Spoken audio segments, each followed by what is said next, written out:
Welcome to Money Talk. Our show tonight is about financial planning.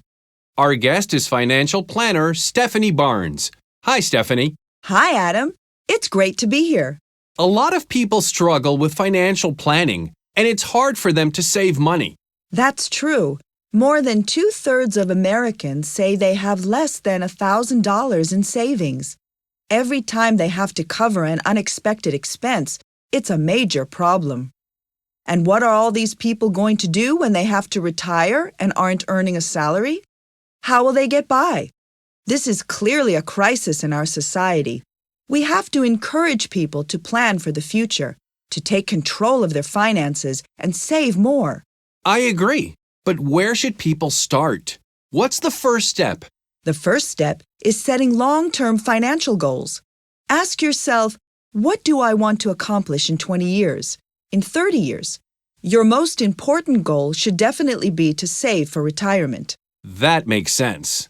The next step is to create a budget. Determine exactly how much you're earning and spending every month. If you're spending more than you earn, you may need to make changes in order to meet your financial goals. Make sure to include any upcoming expenses that are not routine. For example, if you know you need to buy a dishwasher next month, put aside money for it. Okay, what next? Get out of debt. Debt is a big problem for many people, in particular, credit card debt.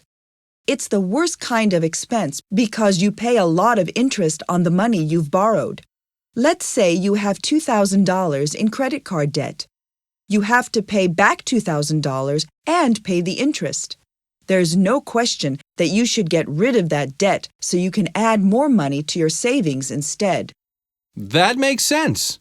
Once you succeed in doing that, set up a fund for emergencies. Your goal should be to put aside enough money to cover 6 months of expenses. That way, if something bad happens, you won't have to use your savings. Then concentrate on building up your savings as much as you can. How much should you aim to save so that you'll have enough for retirement? We recommend putting aside 15 to 20% of your income every year.